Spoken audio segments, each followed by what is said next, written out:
a punta de golpizas, es que los niños ya no, digamos, no son así. Es más, a veces en la entrevista que hicimos a varios niños, que allá aparece en la parte final, Glorita, los niños, ellos mismos proponen que les quiten internet, que les quiten el celular, que les quiten los permisos y una cantidad de propuestas que hacen hasta, no sé, hasta el fútbol, hasta ir al parque, lo que sea. Y también nos encontramos con casos de niños que les parece tan terrible que les quiten lo que más les gusta que preferirían la chancletada, el correa. Los afecta. La idea es llegar a acuerdos. Ellos son unos seres humanos que entienden y ya no podemos seguirnos tratando como en la época de las cavernas, que todo era a punta de golpes y el garrote ese, ¿cómo se llamaba? Todo eso no, es que las cosas han cambiado y los niños y las niñas no tenemos que educarlos ni enseñarlos como si fueran unas fieras, el tigre, el león, a punta de látigo. Eso no es así, pero además es un delito. Concejal, estábamos viendo una serie de programas en el canal Caracol en Séptimo Día donde hablaban de adolescentes entre los 14 y 16 años más o menos, donde ellos decían abiertamente en cámara que ellos habían asesinado, que ellos mataban, que ellos robaban. Entonces son adolescentes, son chiquitos.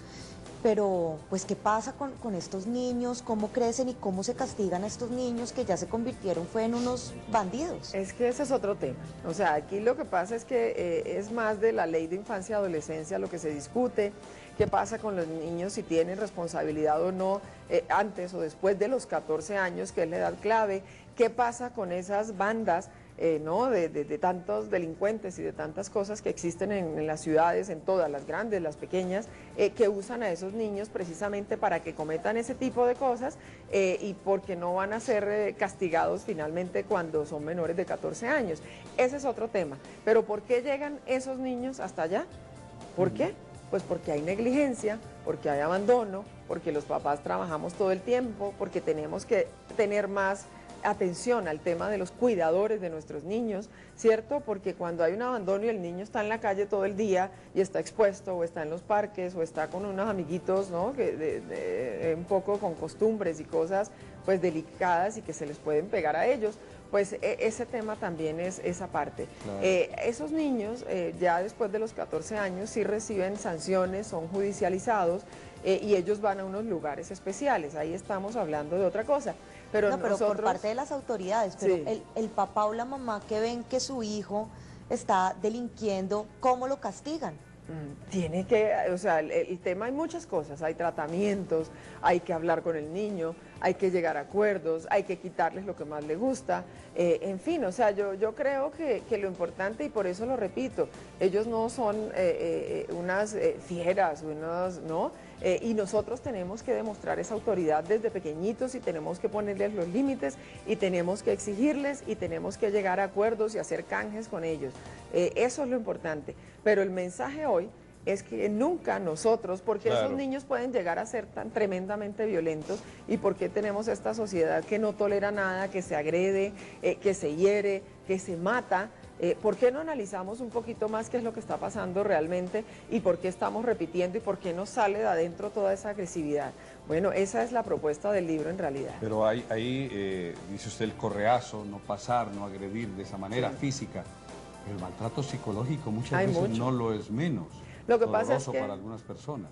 No, y puede hacer muchísimo más daño a veces el maltrato psicológico o emocional y una cantidad de cosas y bajarle la autoestima. Porque algunos padres o algunas personas, unos tutores dirán, pues yo jamás le di un correazo ni una palmada, pero la agresión verbal, el grito, la mirada, lo que se decía descalificando, torturando mentalmente a una persona puede ser igualmente grave. Eso es delicado también, pero eso es más difícil de asumir, de hablar, de controlar, de descubrir, porque por lo menos en el maltrato físico pues hay huellas, ¿no?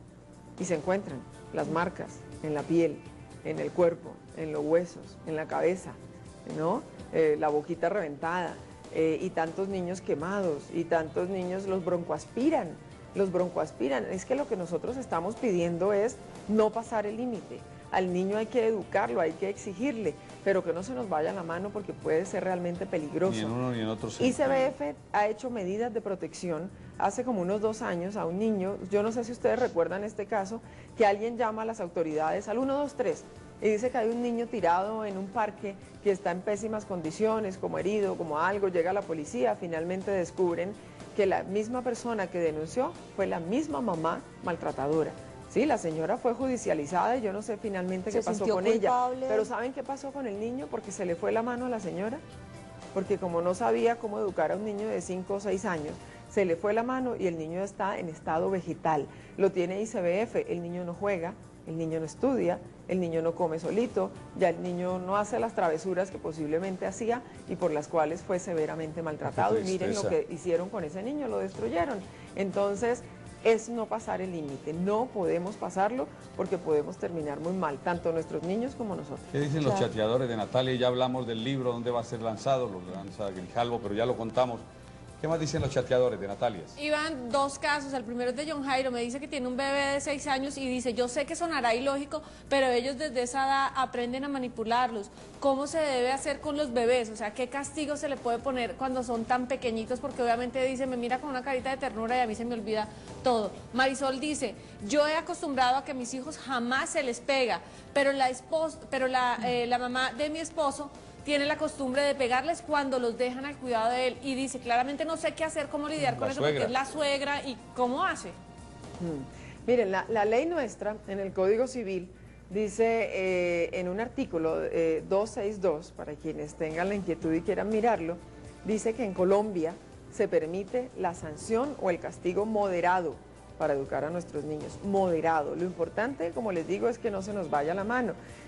Los psicólogos actualmente y en el mundo entero, en Estados Unidos, empezó el tema del time out, que es poner al niño en su habitación, ¿sí? Decirle que no salga y que ahí se queda. Entonces, y eso, hay muchas formas de hacerlo.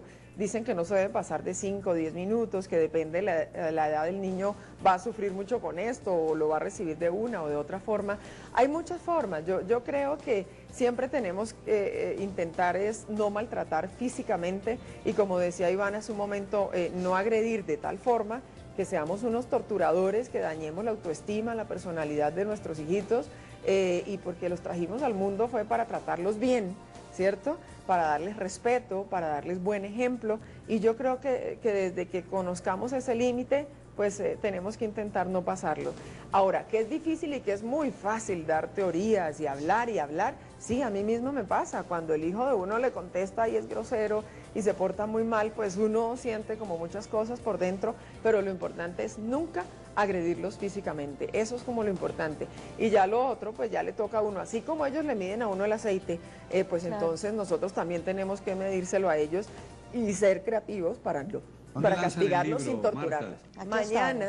Mañana a las 7 de la noche en Compensar de la calle 94 con Autopista Norte, allí vamos a estar nosotros. En el moderno edificio de Compensar. En el moderno como de cristal, ahí vamos a estar y van a estar acompañándome personas que trabajan por el mismo tema. Miren que hay una fundación, ONG, que se llama Save the Children. Yo no sé si ustedes la han escuchado. Sí, claro. ¿Saben cuánto tiempo lleva trabajando en el mundo entero y en todos los países este tema? Para tratar de abolir el castigo físico, para erradicar esta costumbre violenta, 100 años. En el mundo. ¿Saben quiénes hacen parte de los acuerdos, de los convenios internacionales, de todas las ONGs que trabajan por los derechos humanos de todos, para bajarle al castigo físico y para bajarle esa violencia en el mundo a las futuras generaciones? 20 países de Europa y de los más cercanos están, de los vecinos nuestros están Venezuela, ¿no? Está Costa Rica y está Uruguay. Y Colombia ha sido invitado a participar de ese convenio y todavía no lo hemos hecho. Ojalá que lo hagamos. El libro se llama, de Marta Ordóñez, Dime cómo te castigaron y te diré quién eres, en Compensar. Mañana, el lanzamiento de este libro que vale la pena, porque ahí recoge reflexiones de personas que se han dedicado a estudiar ese tema. Marta, muchas gracias, bienvenida. Y la mejor de las suertes con el libro y que ojalá ese mensaje llegue a muchísimas personas para evitar el maltrato físico y psicológico en los menores de edad. Muchísimas gracias a ustedes y de verdad la idea es que reflexionemos y cambiemos esas actitudes violentas con nuestros hijitos, y en el libro vienen ejemplos de muchas personas, no solo personas que encontramos en plazas de mercados, en centros comerciales y en todas partes, sino hasta de famosos. actrices, actores, presentadores, periodistas. Claro. Échenle una miradita y verán que van a aprender muchas cosas. Libro súper recomendado, dedicado además a todos los niños de Colombia y del mundo. Las noticias a las 8 en punto aquí en el